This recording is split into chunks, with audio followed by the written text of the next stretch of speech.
નમસ્કાર મિત્રો, હું છું તમારો ધનજી પાટીદાર. મિત્રો, 30 જાન્યુઆરી અને 23 માર્ચ આ બંને દિવસો આપણે શહીદ દિવસ તરીકે એમને મનાવીએ છીએ અને શહીદોને આપણે શ્રદ્ધાંજલિ અર્પિત કરીએ છીએ. આજે 30 જાન્યુઆરી એટલે રાષ્ટ્રપિતા મહાત્મા ગાંધીજી આપણે બધાએ શ્રદ્ધાંજલિ અર્પિત કરી છે અને શ્રદ્ધાંજલિ અર્પિત કરવી જોઈએ. એક એવા વ્યક્તિ કે જેમની 3 ગોળી મારી અને બાપુની હત્યા કરી દેવા, એ ગોળીનો જે ગુંજ હતી, અવાજ હતો, એનાથી પણ અનેક ગણો અવાજ એ બાપુએ જ્યારે હે રામ છેલ્લા જે શબ્દો બોલ્યા, અને એ અવાજ, એ ગુંજ આજ દિન સુધીની અંદર એવા લોકોના કાનમાં ગુંજ છે. અને બાપુની વિચારધારા આજે પણ જીવિત છે. તમે હું આપણે બધા સારી રીતે જાણીએ. જે કે પટેલનો ફોન હતો, એમના ડુંગળીની નિકાસ પર જે બંધ કરી છે અને ડુંગળીના ભાવ જે ગગડી ગયા છે એને લઈને થોડી માહિતી લઈ અને એના ઉપર વિડીયો બનાવવાનો હતો, પણ કાલે બનાવી દઈશ. રતિલાલ, 1 કલાક ચલાવવામાં વિડીયો જોવાતો નથી યાર. તમે સમજો, કલાક ચલાવો, અડધો કલાક ચલાવો, આપણે જે મુદ્દાની વાત કરીએ અને વ્યવહારિક વાત છે. કારણ કે જેને જોવો હોય એ વિડીયો નાનો હોય તો જોઈ શકે, 10-15 મિનિટ, 20 મિનિટ, વધુમાં વધુ 20 મિનિટ બરોબર છે, પણ એનાથી વધારે થઈ જાય પછી મજા નહીં આવતી અને લોકો સુધી ઓછો પહોંચે એમ યાર. જોઈને બધાને બોર જેવું લાગે કે 1 કલાક કોણ નેટ બગાડે.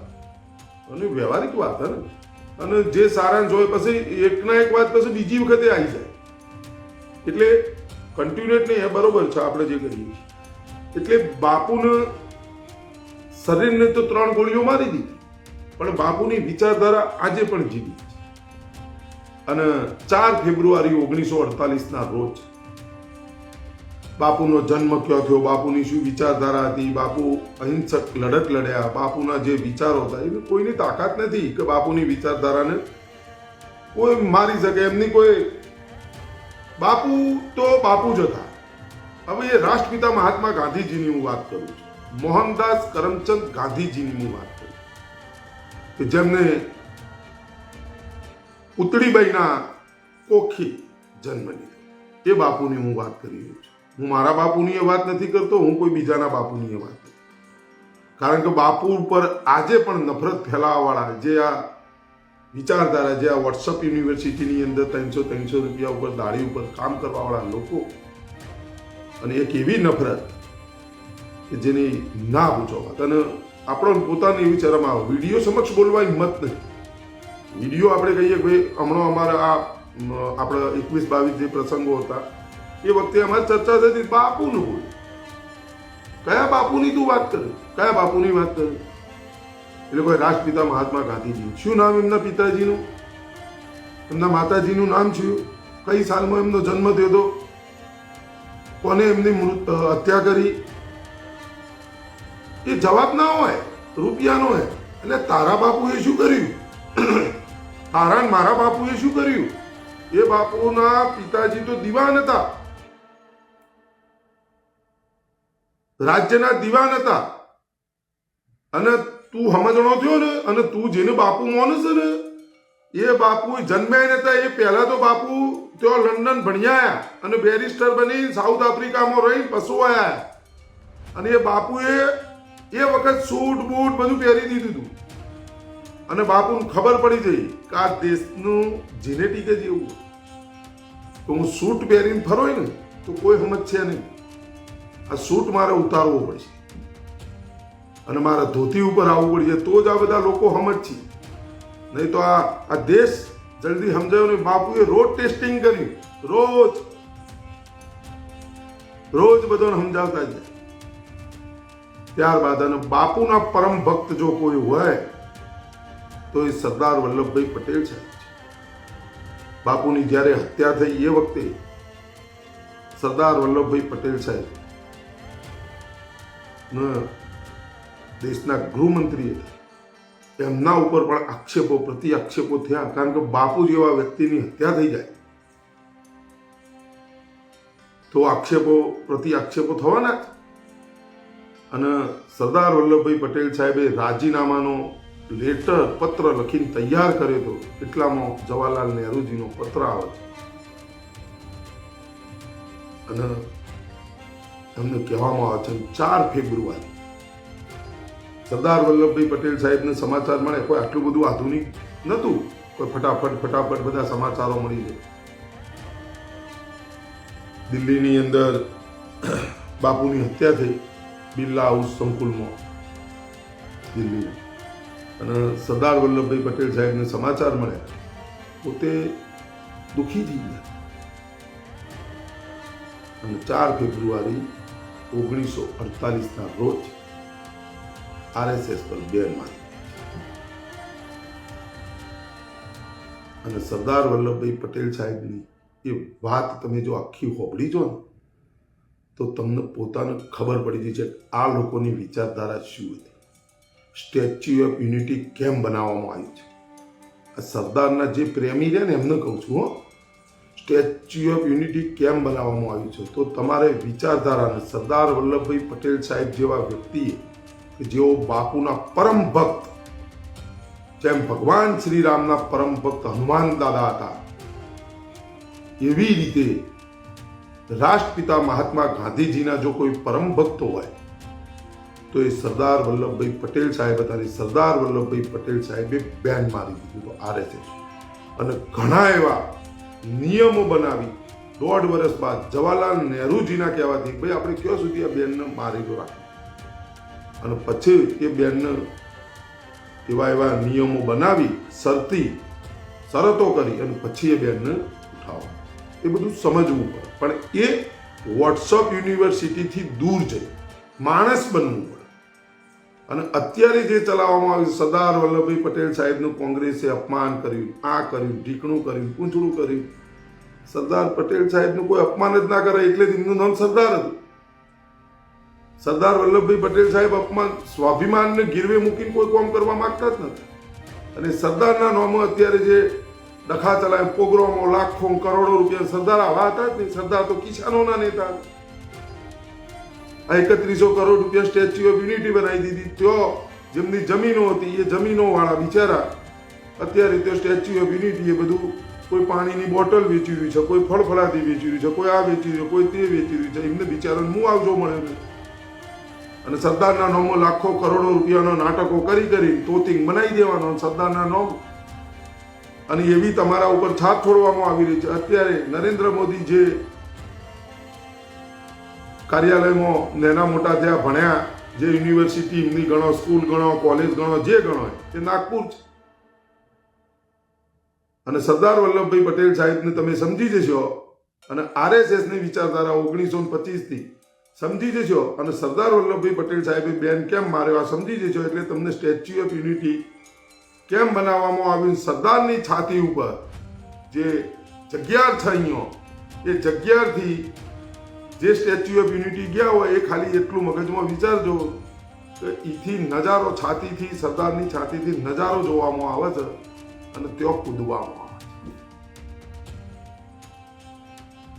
સરદારની વિચારધારા આવી હતી, આ હતા. આ સાઈ બાબા મને તો યાદ આવે ઘણી વખત, સાઈ બાબાનું મંદિર, સાઈ બાબા આ હતા, બાપા બગદાણા વાળા, બાપા સીતારામ, જલારામ બાપા. તમે જુઓ આજે પણ તમે જુઓ એમની જે વિચારધારા છે આજે જીવી છે. સરદારની શું વિચારધારા હતી, આખી વિચારધારા પલટી નહોતી અને એવી તમને છાપ છોડી દીધી અત્યારે. અને એવા અંધભક્તો, એમાં ખાસ તો પાટીદાર સમાજના લોકો એવા થઈ ગયા જેની ના પૂછો.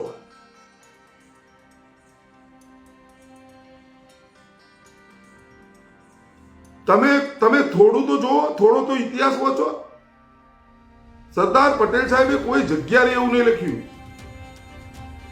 કે બાપુએ મારું અપમાન કર્યું, જવાહરલાલ નહેરુજીએ મારું અપમાન કર્યું. કોઈ જગ્યાએ અને કોઈ એ વખતના કોઈ લેખકે એવું નહીં લખ્યું કે ખરેખર સરદારનું અપમાન થયું અને બાપુએ અપમાન કર્યું, બાપુએ આમ કર્યું તેમ કર્યું. કોઈ જગ્યાએ નહીં લખ્યું.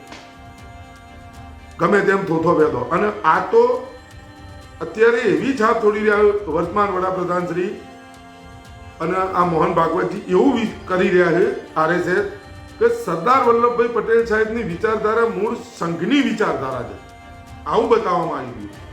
પછી સાવરકરજીને છેક રાષ્ટ્રપિતા મહાત્મા ગાંધીજી સુધી લાવી દીધા, નોટની બાજુમાં લાવવાની કોશિશ કરી તો કાઢીને અમને બેહાડી દીધી. એટલે કોઈ ના આવે એવી રીતના થોડું કોઈ આવે.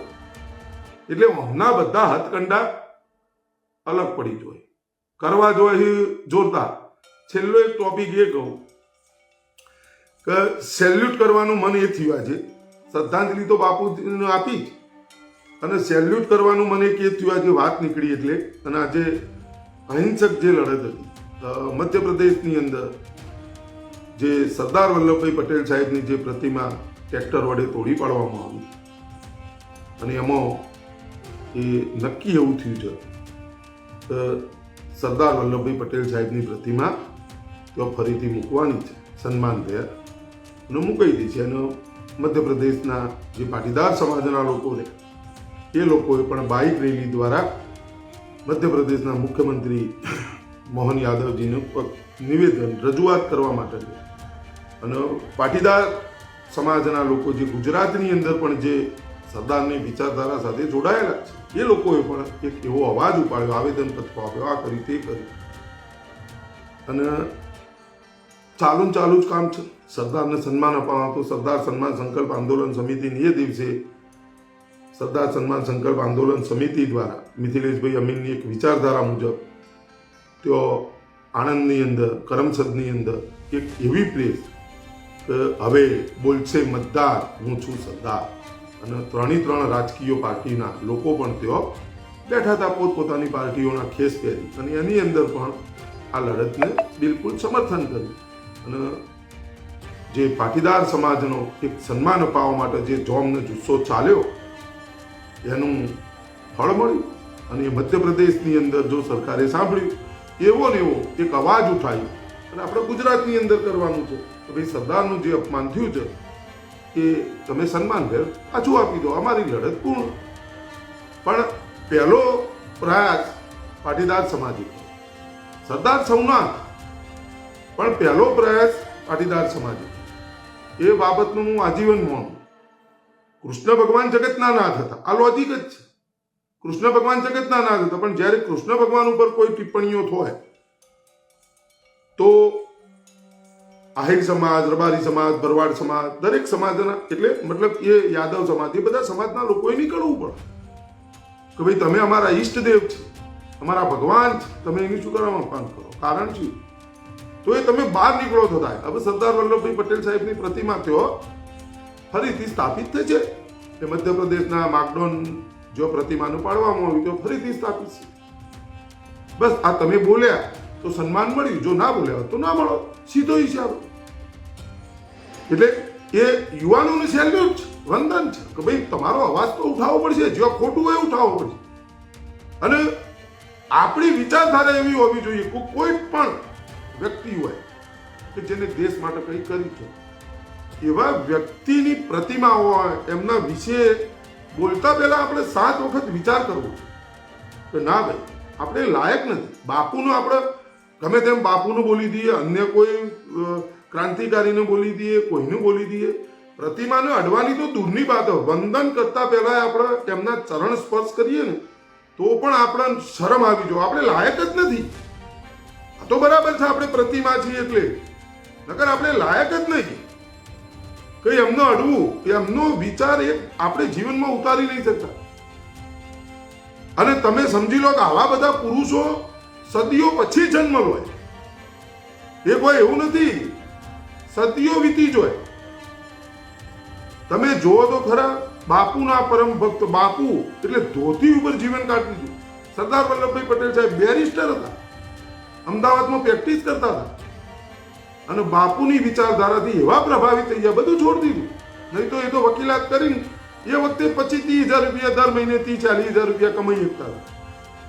રાષ્ટ્રપિતા મહાત્મા ગાંધીજી એ બેરિસ્ટર હતા, પોતાના પિતાજી દિવાન હતા, તો એમને સૂટ બૂટ કરવાની ઉતારવાની કોઈ જરૂર જ નથી.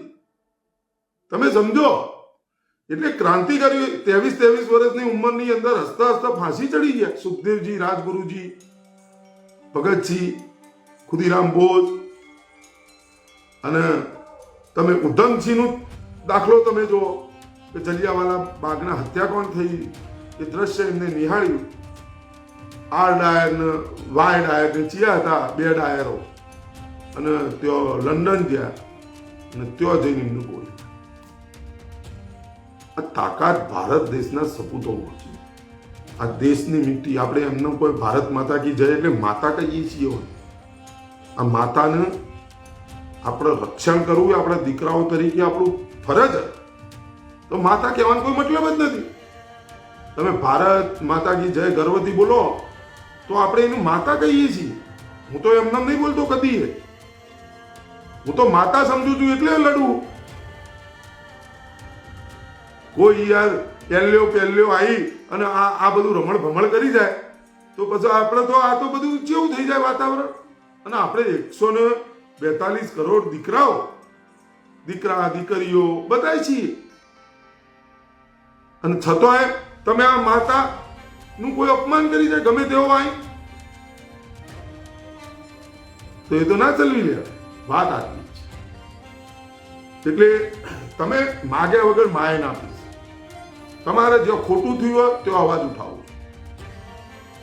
મને એટલી વાતની ખબર પડે. અને ફરીથી મને જે મધ્યપ્રદેશના જે પાટીદાર સમાજના યુવાનોએ જે રેલી કરી, જે પ્રદર્શન કર્યું, ગુજરાતની અંદર જે આવેદન પત્રો આપ્યા પાટીદાર સમાજના લોકોએ જે પ્રદર્શન કર્યું, કોઈ નેતાઓ તો બોલ્યા નહીં, બંનેમાંથી એક જ વાત. પણ પાટીદાર સમાજના લોકો જે સરદારની વિચારધારા સાથે મૌન છે અને જે છે એ બધા લોકો બોલ્યા, ન્યાય મળ્યો. અને એ તમારો પાવર રહ્યો. પાવર મતલબ કે તમે અન્યાય સહન નહીં કરી શકતા. આજની તારીખમાં પણ આપણે નડવાનું કીડીની નહીં. આપણે કોઈ દાડ કીડીને ન નડાય, બાકી હાથી નડે તેને છોડાય નહીં. મને એટલી સમજણ પડે. આ મારું સૂત્ર, નડવાનું કીડીને નહીં.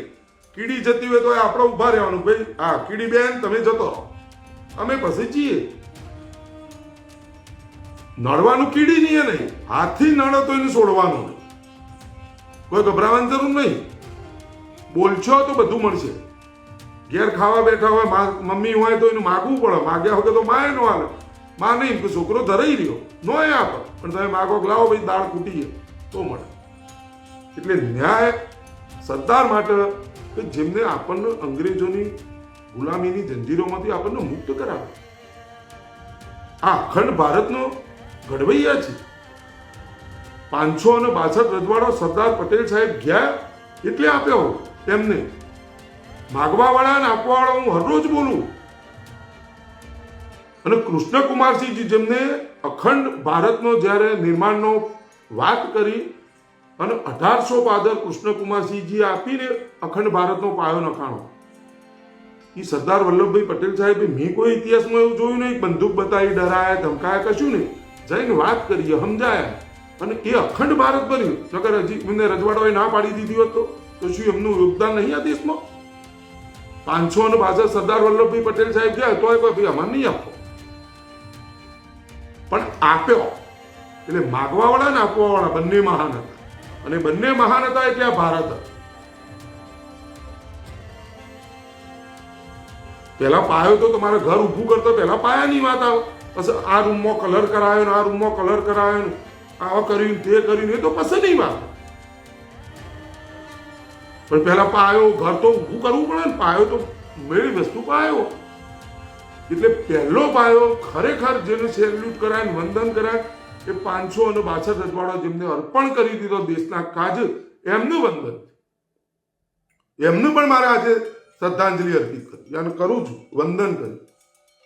સરદાર પટેલ સાહેબને શ્રદ્ધાંજલિ અર્પિત કરી, એમને કંઈક કરી બતાવી. બાપુનું તો આપણે કરીએ જ છીએ. લાખો ક્રાંતિકારીઓને શ્રદ્ધાંજલિ અર્પિત કરીએ છીએ. 23 માર્ચના રોજે પણ આપણે શ્રદ્ધાંજલિ અર્પિત કરીએ. 30 જાન્યુઆરીએ શ્રદ્ધાંજલિ અર્પિત કરીએ. તો એ શ્રદ્ધાંજલિ અર્પિત કરવા માટે આજે પણ આપણે જઈએ છીએ અને અર્પિત કરીએ છીએ. એનું કારણ એમનો કામ હતું. એમને પરિશ્રમ કર્યો. એમને એક દિવસ, ઘણા અત્યારે નહીં કહેતા એક દિવસ રજા રાખ્યા વગર 18 કલાક કામ કર્યું, આ કર્યું, એવું નહીં બોલવામાં આવતું. આ તો બિલકુલ રજા નહીં રાખી. અને રજા રાખી હોત ને તો કશું નહોતું. અને એ ભારત આજે સરસ લાગે. અને એ ભારતના ઘડવૈયા એક નાનામાં નાનું કોઈએ ઈંટ આપી દીધી હોય ને એની એ ભૂમિકા હોય, એની એ ઇજ્જત કરવી પડે, તો તમે મહાન બનો. બાકી કદી એ મહાન ન બનો. હું આજે કોઈ ક્રાંતિકારીનું અપમાન કરી એમની પ્રતિમા ઉપર ટ્રેક્ટર ચલાવીને હું કદી મહાન બનું? હું કઈ જ્ઞાતિથી આવું શું છું એ નથી મારે શું મતલબ. પણ હું એ ક્રાંતિકારીજીનું અપમાન કરી નાખું તો બધી જ મારું પિક્ચર પૂરું થઈ ગયું. લોકો ધૂતકારે, લોકોના મગજમાં દિલમાંથી હું જતો રહું. અને કોઈ કર્યું હોય તો પહેલો અવાજ મારો નીકળે કે ભાઈ તે કર્યું હોય, ખોટું કર્યું, જે હોય. આ લડાઈ હોવી જોઈએ. રાજનીતિ હું તમે તો કહું છું કે રાજનીતિ તમારે કરવી હોય તમે દિમાગથી કરો, પણ જો દિલની ભાવનાઓની વાત આવે તો અમારી સાથે જોડો. હું દિલની ભાવનાઓથી જ લડાઈ લડું, આ વિડીયો બનાવું, બોલું. મને કોઈ રાજનીતિમાં રસ નહીં. અને હું કોઈ વ્યક્તિની પર્સનલ ટિપ્પણી નહીં કરતો. મને એમાં કોઈ રસ નહીં. હું કોઈની પર્સનલ મેટરમાં પડવાની માંગુ. મારી વાત નીતિ અને સિસ્ટમ. તમારી નીતિ, તમે આજે શું બોલો, કાલે શું બોલો, તમે આજે શું કર્યું, લોકોને તમે શું પીરસ્યું. હવે જ્યારે સમય આવ્યો તમે ફરી ગયા. હું એક વખત ભૂલ કરું, બીજી વખત કદીએ નહીં કરતો. ભોળા ભાવ, મારો સ્વભાવ એવો, નારિયેળ જેવું મારું કોમ. ઉપરથી તમને કડક લાગતા, અંદરથી હું બિલકુલ પેલો મને યાર એમ થઈ જાય કે સારું આ શું થાય. હું ગહેડા જ કર્યા આ 47 વર્ષની ઉંમર. વિશ્વાસમાં જ બધું મેં ખોયું. વિશ્વાસમાં વિશ્વાસ. અને હું જલ્દી વિશ્વાસ ભરોસો મૂકી દઉં. એક પસ્તાવો મને થયો જીવનની અંદર. એને સમય નહીં, એ ઉજાગર કરવાનો કરી દીધો. એ જિંદાબાદ કરવાનો છે હું કરી દઉં. પણ છાતી ઠોકીને બોલું ના ચાલે. જે ખોટું હોય ખોટું. એટલે બાપુને, હરેક ક્રાંતિકારીઓને જેમને દેશ માટે રજવાડો અર્પણ કરી દીધો, જેવો નથી એ તમામને, સરદાર પટેલ સાહેબને બધાને શ્રદ્ધાંજલિ અર્પિત કરું દિલથી. કે તમારું જ યોગદાન, આજે તમે જ બધું કર્યું તો જ આ ભારત ભારત છે. અને એ ભારત આપણને જે મૂકીને ગયા હતા એ ભારતને આપણે બચાવવા. દેશ રહેવો જોઈએ, બસ આ લડત. લોકશાહી રહેવી જોઈએ, લડત. ચલો મિત્રો, તમામને જય જય ગરવી ગુજરાત, ભારત માતા કી જય, વંદે માતરમ, જય જવાન, જય કિસાન, શહીદો